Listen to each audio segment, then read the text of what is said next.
Aujourd'hui, nous allons parler de l'adaptation au confinement. Comment s'adapter à cette réalité du COVID-19 quand celle-ci semble s'éterniser? Devant tous les changements que nous fait vivre cette nouvelle réalité, certaines personnes vont vivre des émotions difficiles, la peur, la colère, l'ennui et bien d'autres. C'est normal. Cependant, il n'est pas nécessaire de rester dans cet état négatif.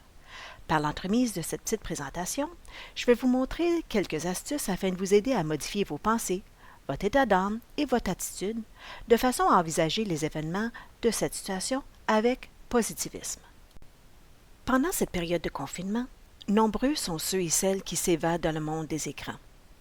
Les activités écrans sont attirantes pendant cette période de confinement. Films, jeux vidéo et autres activités semblables permettent de s'échapper à la réalité et à la monotonie journalière. Mais, malgré l'échappatoire que les écrans peuvent nous permettre, surtout pendant ce temps de confinement, il est aussi important de considérer les risques liés à un trop grand usage de ces mêmes écrans. Surtout en ce temps de confinement où le contact humain est déjà limité, le premier risque lié à un usage excessif des écrans est un risque de désocialisation des membres d'une même demeure, des membres d'un couple ou des membres d'une famille, et ainsi peut contribuer à augmenter les risques de sentiments dépressifs. Un usage excessif des écrans peut aussi avoir un impact sur le niveau de stress d'une personne, sur l'humeur, et peut aussi contribuer à l'hyperactivité. Un cercle vicieux peut aussi se créer où le manque d'écran génère un malaise pour lequel on surcompense par l'entremise d'une surconsommation de ces mêmes écrans. Enfin, d'autres risques incluent un déséquilibre alimentaire, un manque d'activité physique ou des troubles de sommeil s'il y a surconsommation des écrans le jour comme la nuit. Votre cerveau est un organe excessivement complexe. Pour le besoin de la cause, je vais vous donner une explication plus simplifiée en vous parlant de 3 parties du cerveau. Le néocortex, souvent appelé le cerveau rationnel, est le centre des fonctions cognitives supérieures.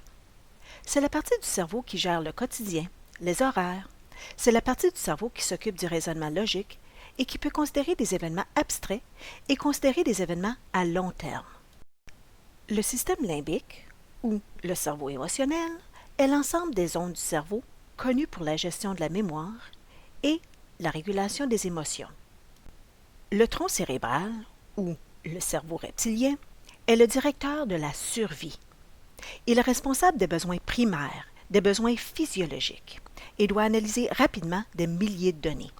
Cette partie du cerveau ne se préoccupe pas du long terme, mais plutôt, il se préoccupe des besoins concrets et immédiats. Maintenant que vous connaissez un peu plus les parties du cerveau, je vous apprends que plus notre stress monte, plus notre cerveau perd ses moyens. En d'autres mots, plus le stress monte, moins nous avons accès au cerveau rationnel, le néocortex.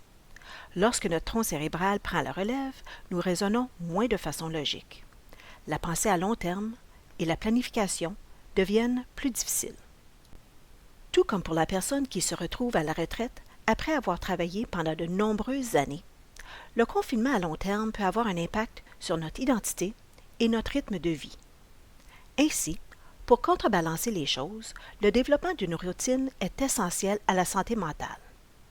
C'est moins nécessaire d'avoir un agenda que l'on suit strictement, mais plutôt d'avoir des objectifs à court terme tout au long de la journée.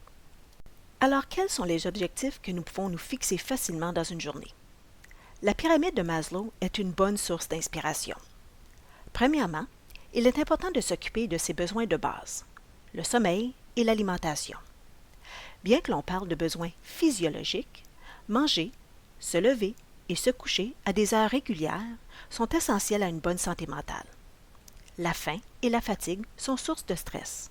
Alors, si on réduit ce stress, notre cerveau est déjà plus heureux et fonctionnel. Ensuite, notre habitation. Le ménage, l'organisation de notre espace peut ensuite faire partie des tâches ou objectifs. Avez-vous un plan pour comment communiquer avec vos êtres chers, amis, famille? La vidéoconférence est souvent recommandée dans la période de confinement plutôt que de simplement envoyer un texto ou courriel. plus vous complétez ces différents objectifs, plus vous allez avoir un sentiment de contrôle sur votre vie dans une réalité imprévisible. Ensuite, il y a une panoplie de cours en ligne que vous pouvez suivre. Des cours de musique, vous pouvez créer de l'art, apprendre une nouvelle langue. Mais cette étape d'épanouissement personnel peut seulement se faire si votre cerveau est heureux. D'où l'importance de la base de la pyramide. Dans la mesure du possible, essayez de commencer la journée avec les tâches actives que vous prévoyez faire. Gardez les tâches plus passives pour la fin de la journée. Lorsque vous cherchez à occuper votre journée, laissez aller votre créativité et votre curiosité. Non seulement le fait de rester curieux permet de stimuler les neurones, mais l'acquisition de nouvelles connaissances est tout indiqué pour rehausser l'estime de soi. En Chine, le mot crise est décrit par 2 idéogrammes signifiant conjointement danger et opportunité, soulignant qu'en période incertaine ou situation désagréable sont d'autant d'opportunités de reconsidérer l'avenir autrement.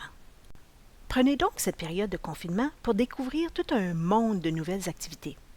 Est-ce qu'il y a des activités que vous faisiez au travail ou à l'école que vous êtes en mesure de retransformer, par exemple en offrant des vidéoconférences? Ou est-ce qu'il y a un nouveau passe-temps, une nouvelle activité que vous aviez toujours désiré d'apprendre? C'est maintenant temps de découvrir et de les essayer. Alors vous voyez que l'exercice physique, la stimulation intellectuelle et sociale sont des incontournables qui augmentent notre résilience. Malgré tout, il peut y arriver qu'on vive un mélange de haut et de bas en période de confinement. Il n'est jamais trop tard pour trouver de l'aide et des conseils qui nous aident à développer une attitude positive et dresser un plan de match. Parfois, juste le fait de savoir que ce qu'on ressent est tout à fait normal et de partager avec d'autres dans la même situation s'avère un grand secours. Si vous avez besoin des services de la boussole, n'hésitez pas à communiquer avec nous.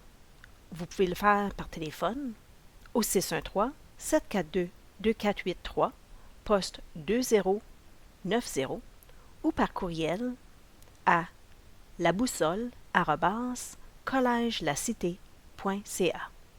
N'hésitez pas, on est là pour vous.